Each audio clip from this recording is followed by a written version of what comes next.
use, in what concentration, when should you use it, and what are the features of each. So basically the topical non-steroidal modulators, immunomodulators such as cyclosporine, these are used in dry eye disease. In step 2, when the patient education, modification of local environment or ocular lubricants don't work. So there is rationale for using of the anti-inflammatory agents like steroids, cyclosporine, etc. in the management of dry eye disease, but there are also challenges. Now the challenges are because there is low adherence and high rates of discontinuation in the dry eye disease therapy. 70% of the cyclosporine 0.05% patient and 64% of the patients with levetiracetam, they discontinue their treatment within 12 months of initiation. This is mainly because there's burning and there's stinging and there's lag time between initiation of the treatment and the symptomatic relief. So this is just to show that if you compare cyclosporine with levetiracetam, the dry eye disease signs or the tear production significantly increase at 6 months. Now there is problem with the existing formulations as far as the cyclosporine is concerned because they are thermodynamically unstable, they have poor ocular tolerability, and they must be shaken to resuspend the drug particles. At the top of that, they can also cause blurred vision. So this is the anatomy of the N cell, which is overcoming the aqueous solubility. Basically, it has a hydrophobic core and a hydrophilic shell.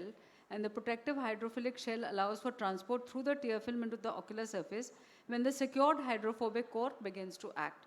So this is basically the N cell technology which encapsulates, helps to penetrate and delivers. So as a result of which the penetration, it increases. Now, when this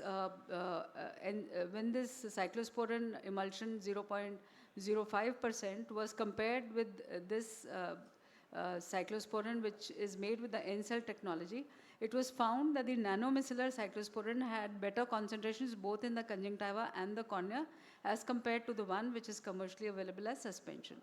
Then there are studies which have been undertaken, phase 2, phase 3, and long-term safety extension studies, all of which show that the nanomicellar cyclosporin is better.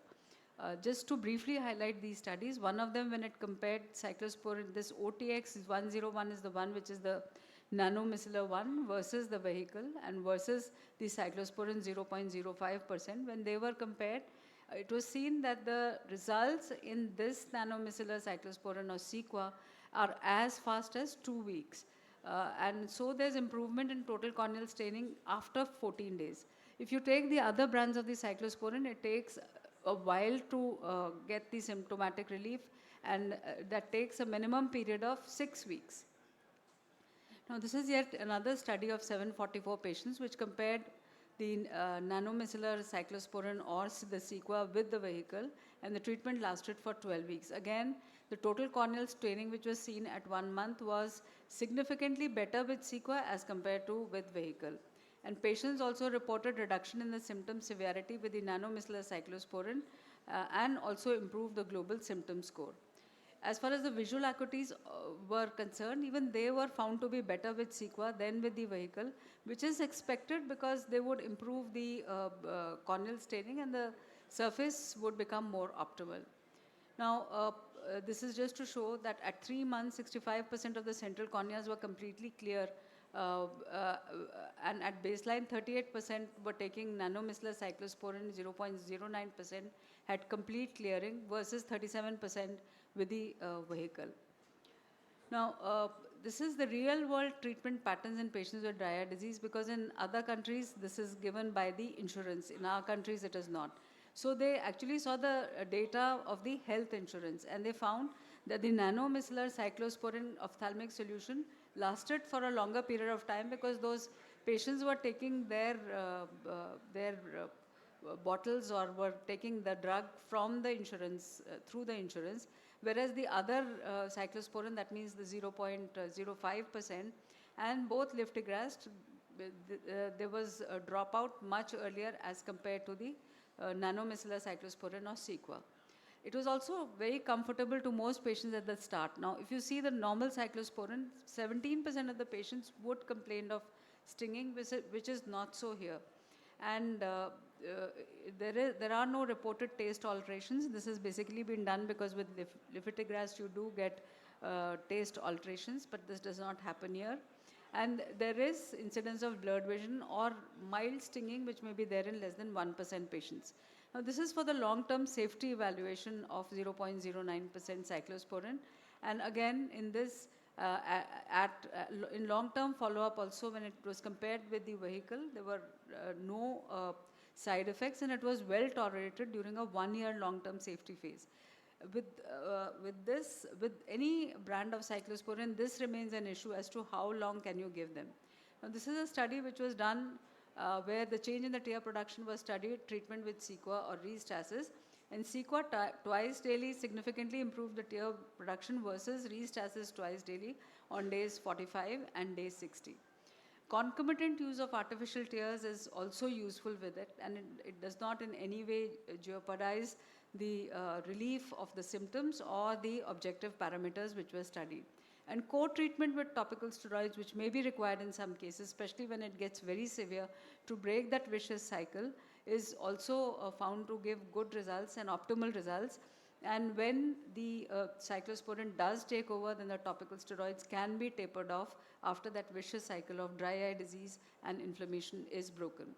So again, this is just to show that biometry and high order abrasion in dry eye patients, especially who are undergoing cataract surgery, if you give CEQA, cyclosporine, they do improve. So to conclude, from day 1, there are no or mild installation side pain, which is seen in more than 95% of the patient. After 14 days, nanomicellar cyclosporine 0.9% improves the corneal staining. At month 1, patients achieve statistically significant reduction in the total corneal staining and reduction in the symptom severity. As early as day 56, nanomicellar cyclosporine improves the visual acuity. At 3 months, the 65% of the central corneas were completely clear and tear production nearly doubled.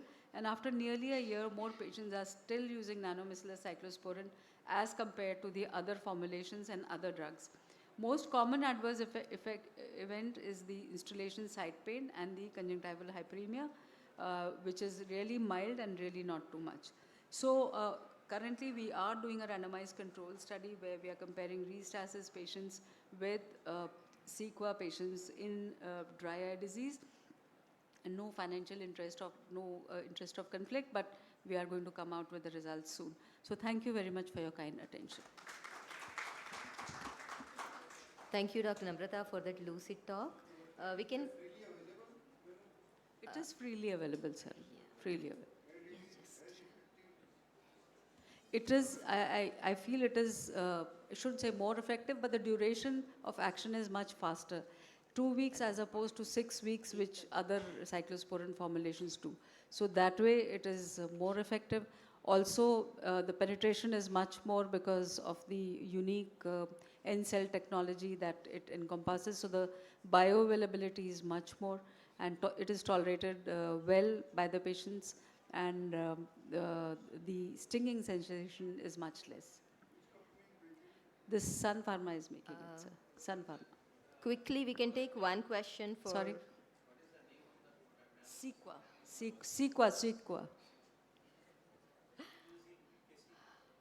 You can use in VKC. We are using in vernal keratosis. Wherever you could use your earlier cyclosporins, you can use here. No problem. Yes. Nanomicellar is nanomicelles. Nano means very small. Micelles are the components in which it is encompassed. The molecule is encompassed. Micellar because it is kind of, it has a hydrophobic inner part and it is covered by a hydrophilic shell. So that resembles a micelle.